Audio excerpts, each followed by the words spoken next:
My husband and I were in Canary Islands on a trip that our daughter gifted us. During this joyful journey, something unexpected happened. We ran into my ex-fiancé, who is a doctor, along with the friends who stole him from me. They looked down on us and started talking badly about us. But when my husband asked, "Do you know who I am?" everything changed for them, and their lives took a turn for the worse. I'm Jenna, 51 years old, living with my husband, Julian. Our daughter, Maud, has become independent and is busy with her work and love life. She visits us occasionally and shares different stories, which makes us happy because she seems to be leading a fulfilling life. Maud is not Julian's child. Her real father passed away from illness when Maud was just 5 years old. It was a deeply sad time for us, and it took a long time to recover. However, thanks to a certain person, we were able to enjoy life again, though that same person would later betray us. 20 years ago, my husband suddenly collapsed and was rushed to the hospital for emergency care. A few months later, he passed away.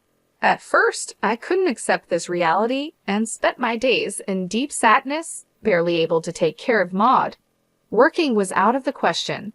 My mother, who came to help from my parents' home out of concern, suggested that I see a psychiatrist. Dr. Austin, the psychiatrist who treated me, was incredibly understanding and kind.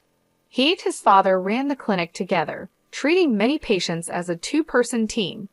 It was always busy because of the number of people needing help, but despite everything, Dr. Austin showed concern for Maud, who had suddenly lost her dad, and suggested she attend sessions with me.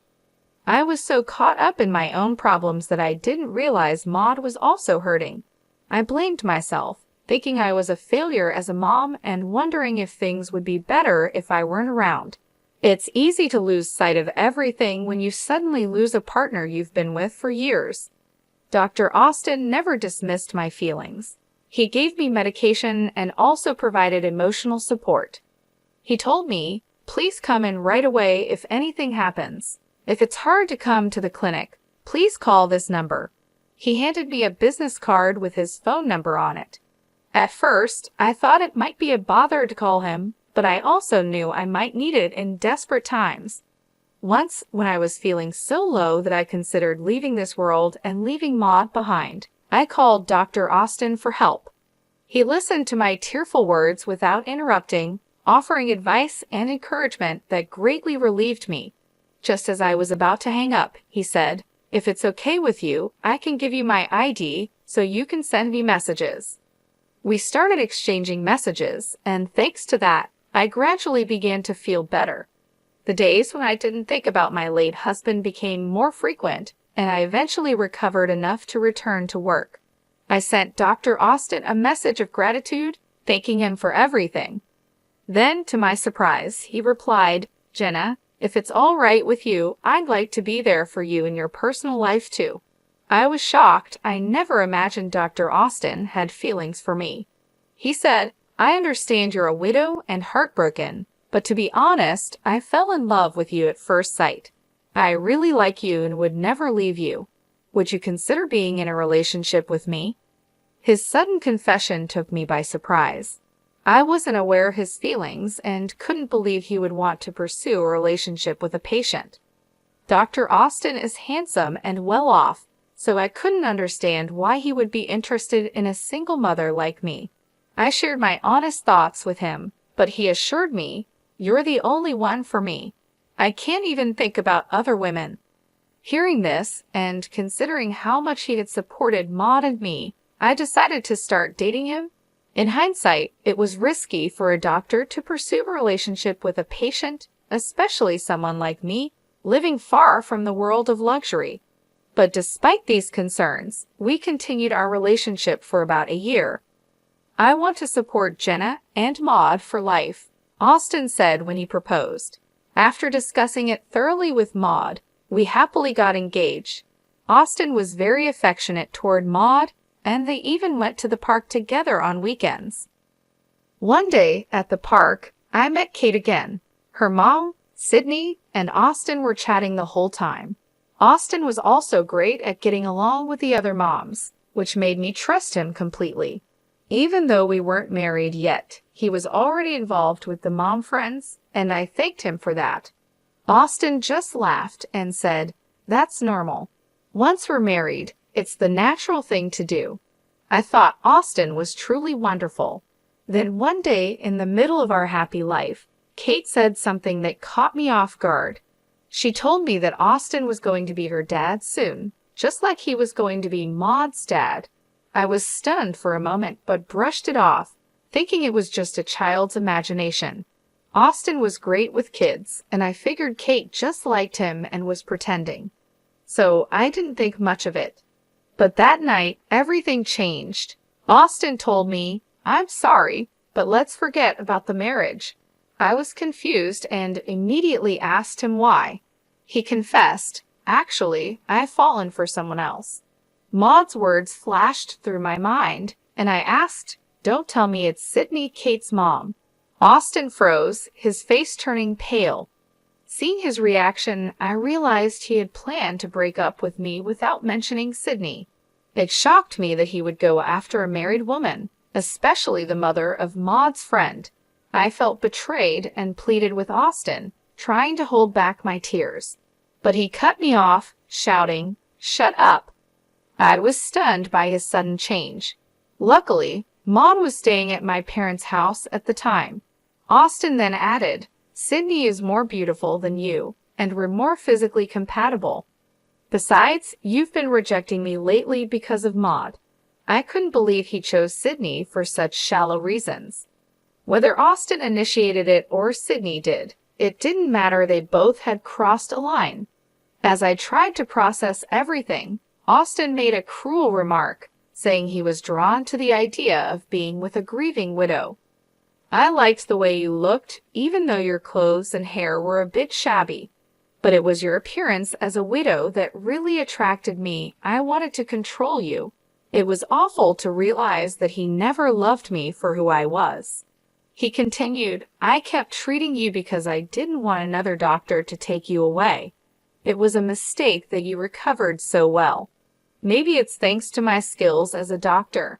I should have made sure you kept coming to the hospital." I was shocked and couldn't understand what he was saying. As Austin continued his hurtful words, I quickly became disillusioned with him. I had had enough and said, "Let's break up, and you'll pay compensation for breaking off the engagement."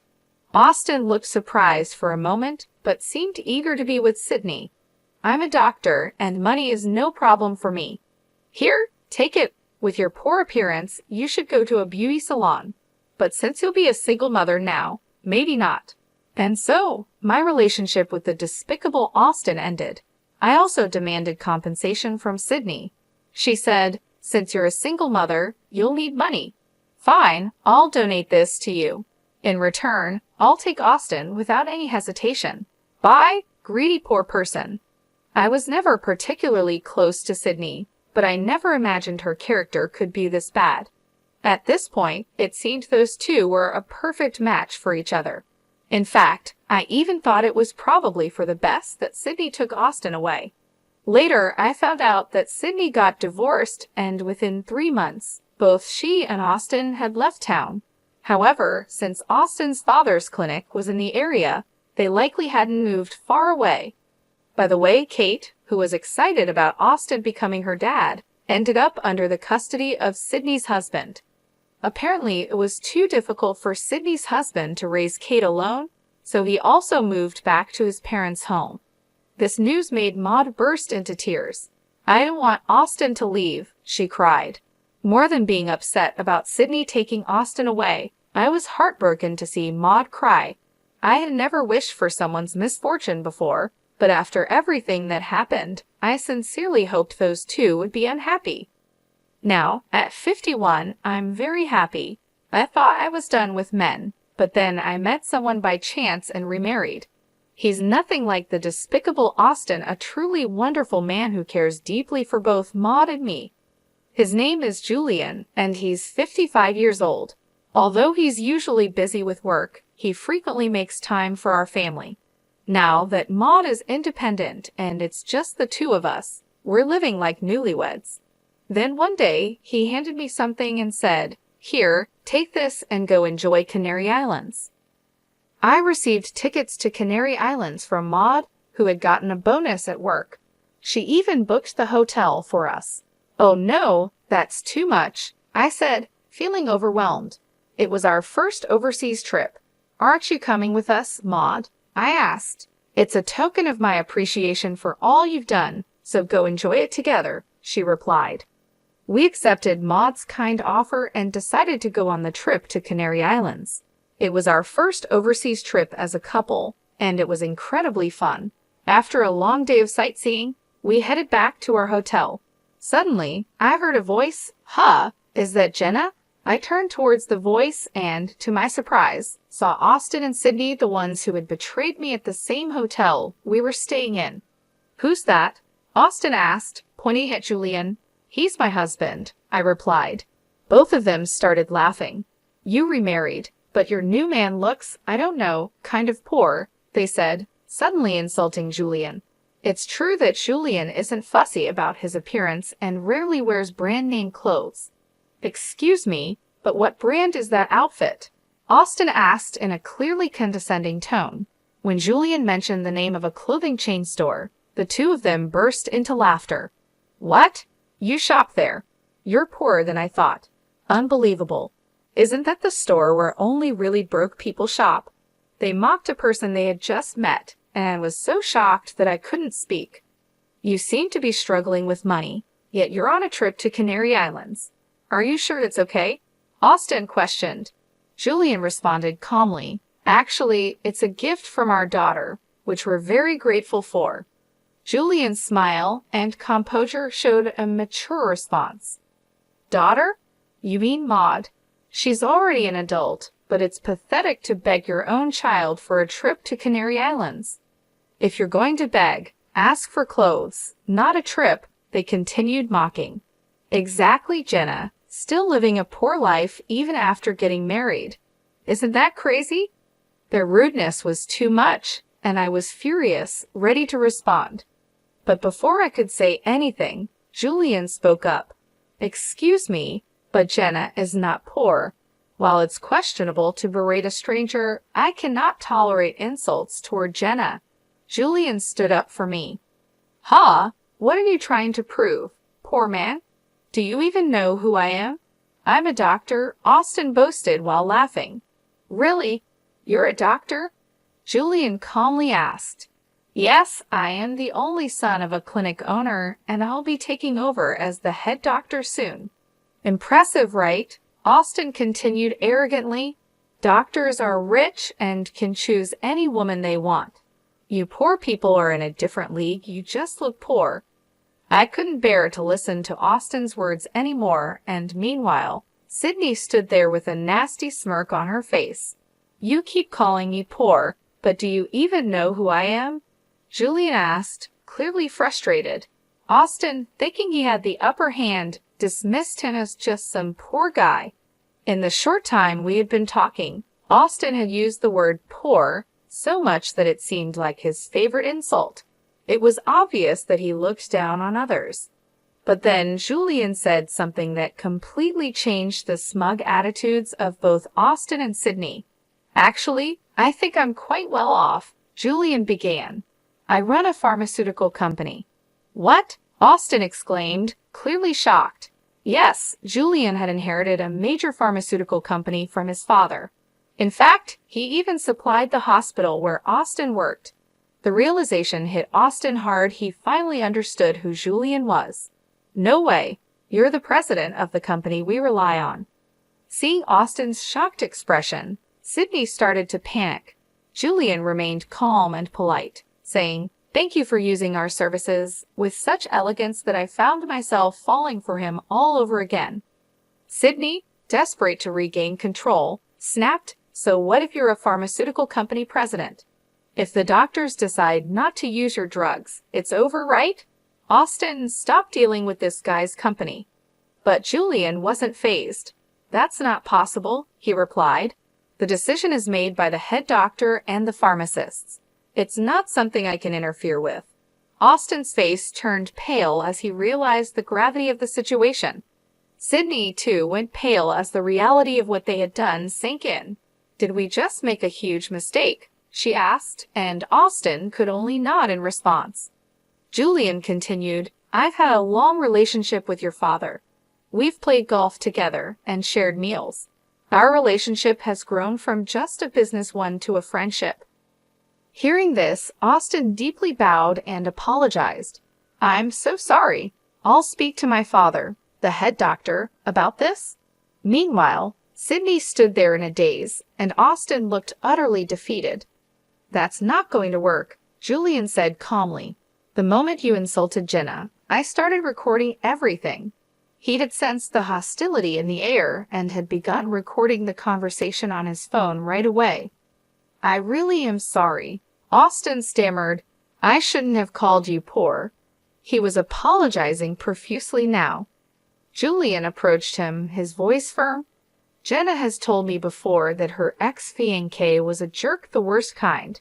And now, here you are, with Maud's friend's mom, still insulting Jenna. There's a limit to how much you can disrespect someone. Julian's words hit Austin hard, leaving him speechless. Both Austin and Sydney fell completely silent, realizing the full extent of their mistake. I felt a wave of happiness as Julian stood up for me, and his courage inspired me to confront Austin and Sydney as well. Ever since they got together, I had always thought Austin was just right for Sydney cheating while having a child and insulting people without a second thought.